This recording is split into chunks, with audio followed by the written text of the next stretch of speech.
I met him first, say, in 1929, through the intervention of a friend of mine, common friend, who asked Mr. Gandhi to see me, you see.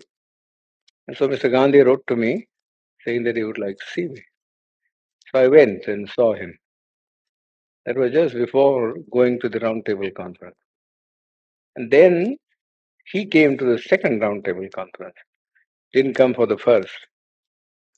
And he was there for about 5, 6 months. And there, of course, I met him also and faced him also, you see. Then, at once thereafter, he also, after the signing of the Pune Pact, you see, asked me to come and see him. So I went to see him. He was then in jail. You see, but that's all the time that I have met him. But I always say that as I met Mr. Gandhi in the capacity of an opponent, I have a feeling that I know him better than most other people because he had opened his real fangs to me, you see, and I could see the inside of the man. You see, while others who generally went there as devotees, you see, saw nothing of him except the external appearance which he had put up as a Mahatma, you see. But I saw him in his human capacity, the bare man in him.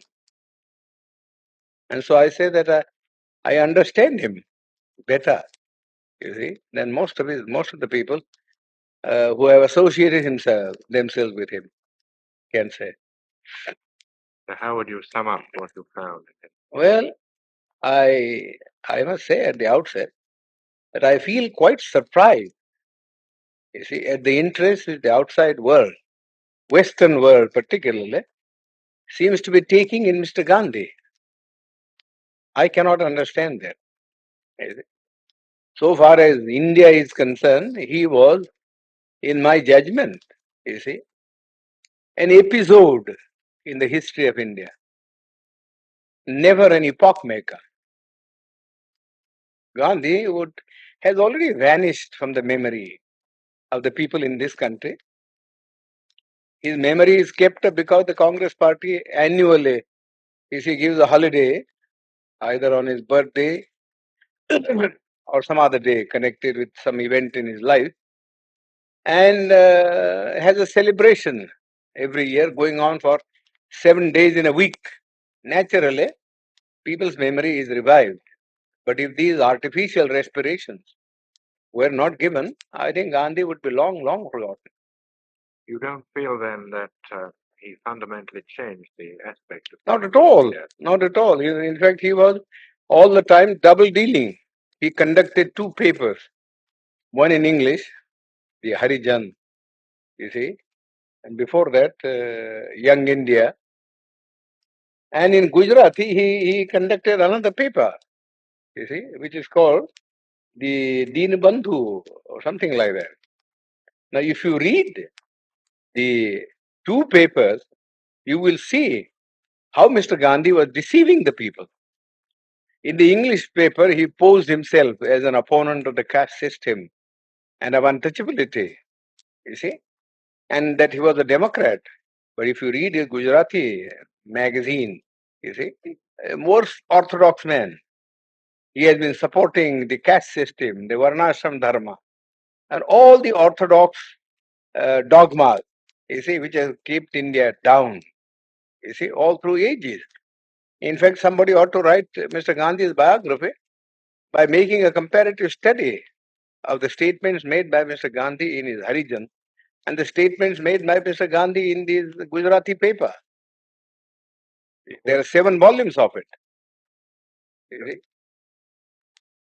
The people, the Western world only reads, you see, the English paper where Mr. Gandhi, in order to keep himself, you see, in the esteem of the Western people who believe in democracy, was advocating democratic ideals, you see.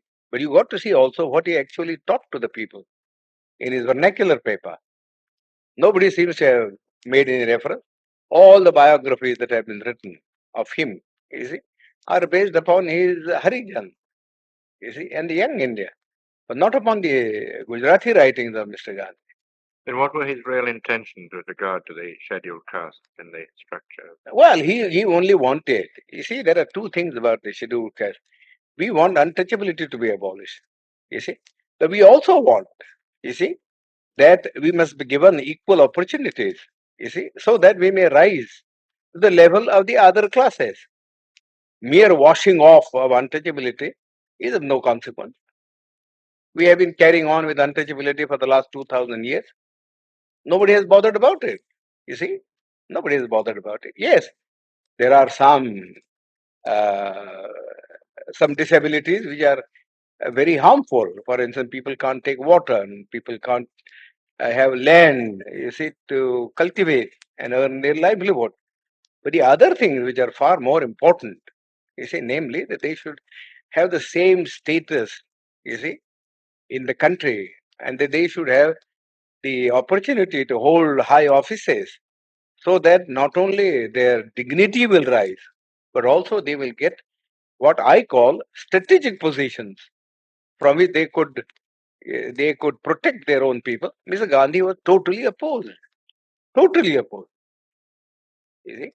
He was content with things like temple entry. Temple entry, that was all the thing that he wanted to do. You see? You see? Which is a very, nobody cares for Hindu temples now. The untouchables have become, you see, so conscious of the fact that temple going is of no consequence at all. You see, you live in the untouchable quarters, just the same, whether you went into the temple or whether you did not go into the temple. You see, people, just as for instance, people at one time would not allow the untouchables to travel by railways, you see, because of pollution.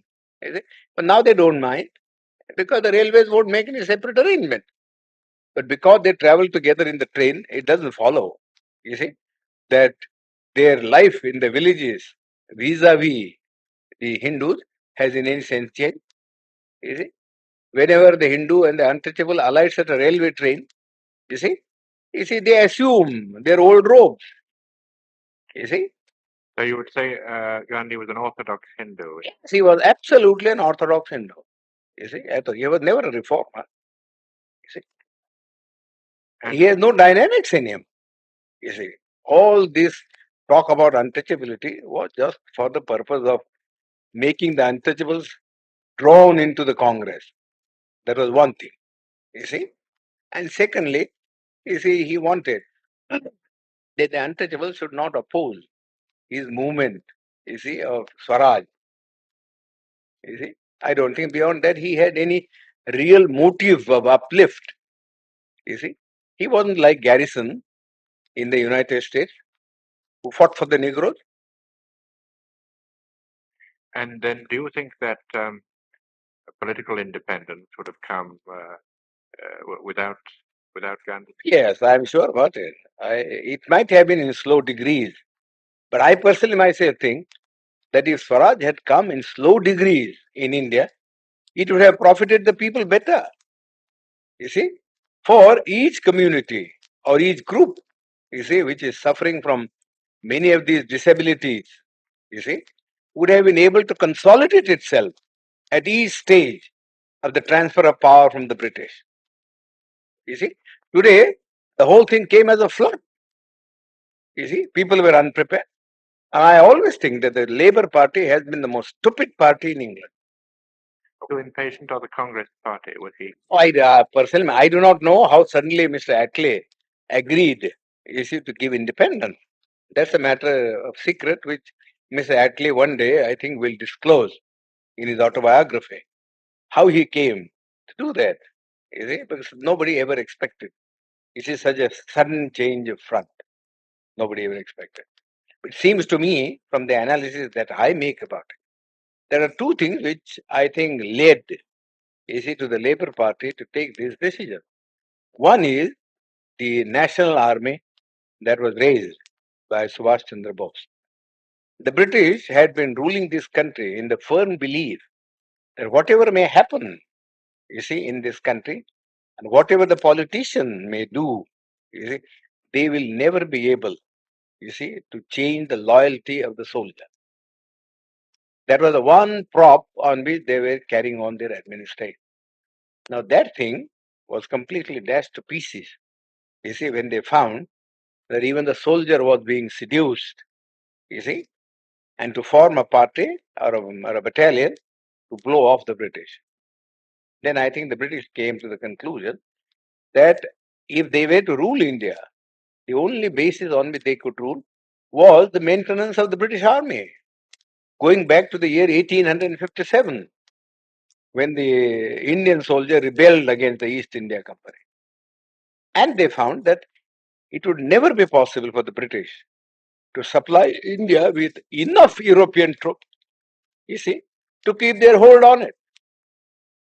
You see, secondly, I myself think I have no evidence, but I think the British soldier wanted the disbandment of the army immediately, so that they wanted to go to their civil jobs.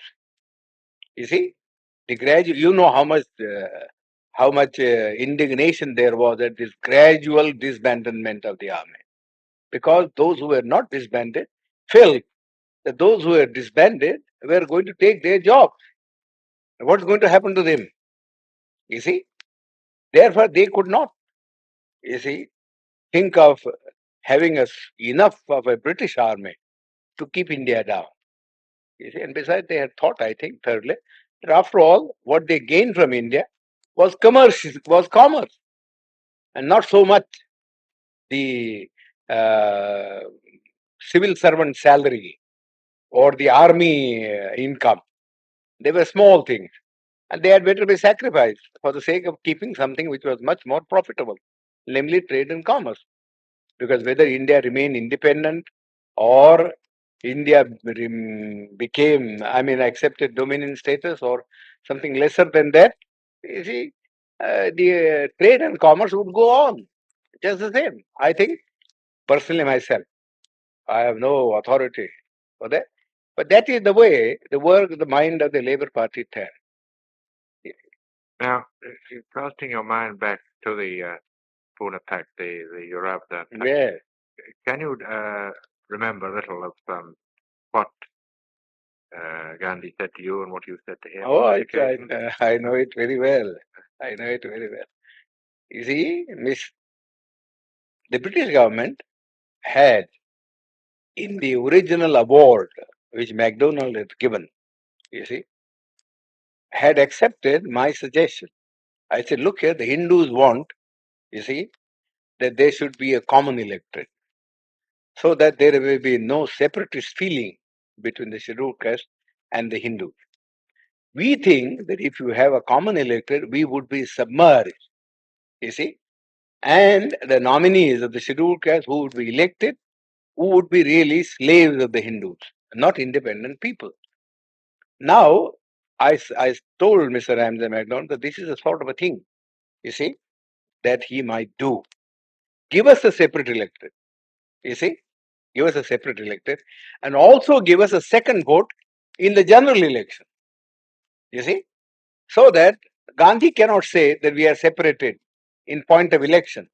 First of all, my contention was this, that for 5 years, you see, we lived separately from the Hindus with no kind of intercourse or intercommunication, you see, of a social or a spiritual sort. You see, what can one day's cycle of participation, you see, in a common electorate do to remove this hardened crust, you see, of separatism, which has grown for centuries?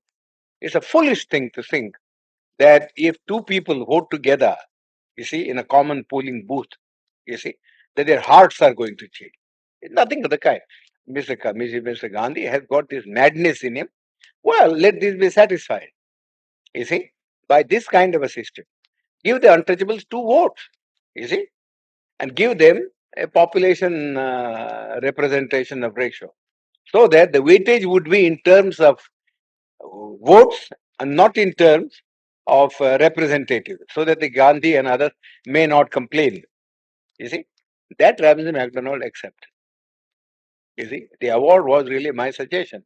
I wrote to him a letter from Naples, you see, that this is what I would like him to do, you see, so that there may be no trouble. That is exactly what he did. You see, gave us a separate elected and also a vote in the general election. You see, but Gandhi didn't want that we should send our two representatives. You see, therefore he didn't want a separate elected part of the award and went on fast.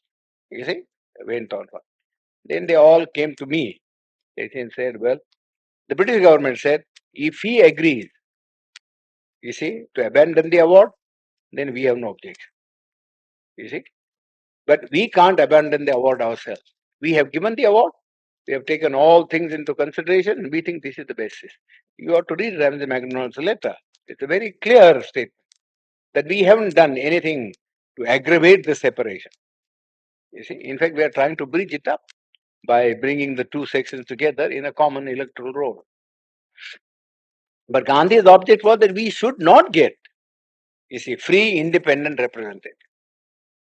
Therefore, in the first place, he said, no representation ought to be given to us. That's how he stand in the Round Table Conference. You see, he said, I recognize only three communities.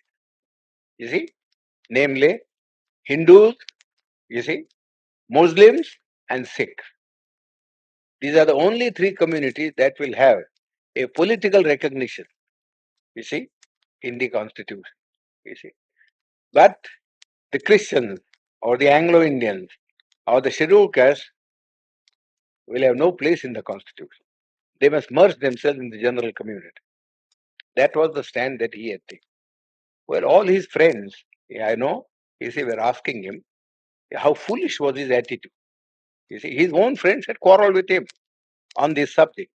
That if you are prepared to give, you see, special representation to the Sikhs and special representation to the Musalman, who are 1,000 times superior in strength, you see, and political and economic stamina, how can you deny it, you see, to the scheduled caste or to the Christian? You see?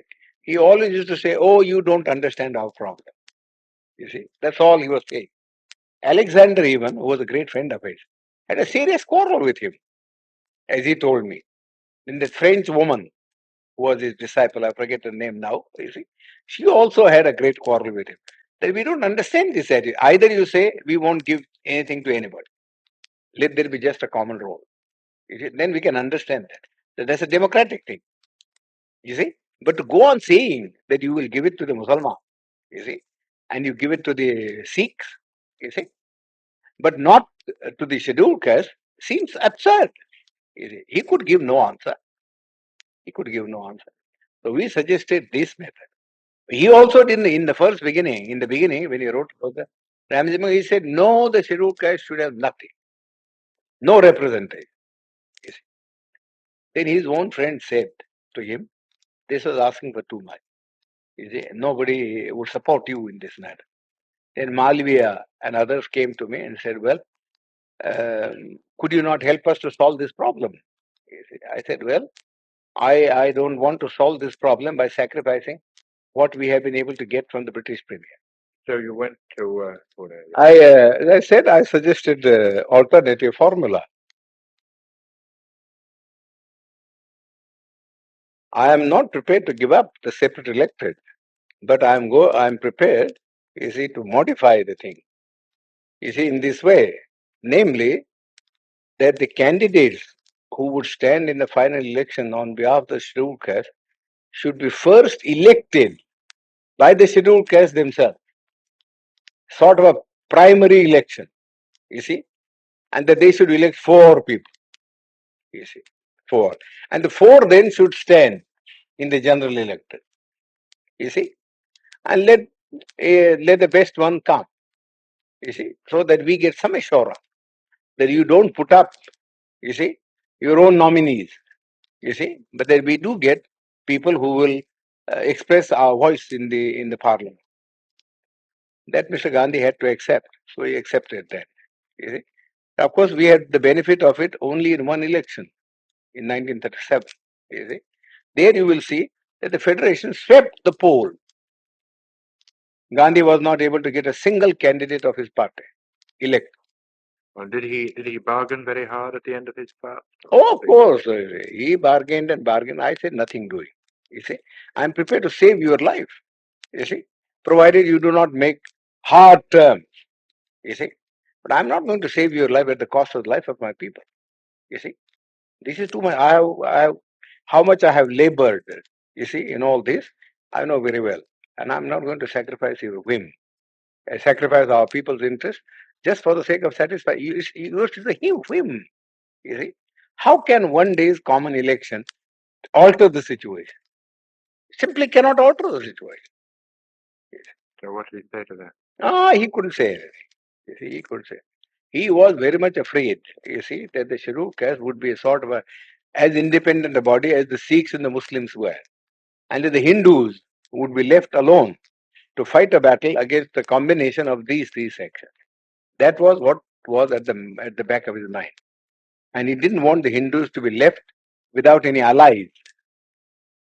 Really, he worked entirely as a politician. As a politician, he was never a Mahatma, and I refuse to call him Mahatma. You see, I've never in my life called him Mahatma.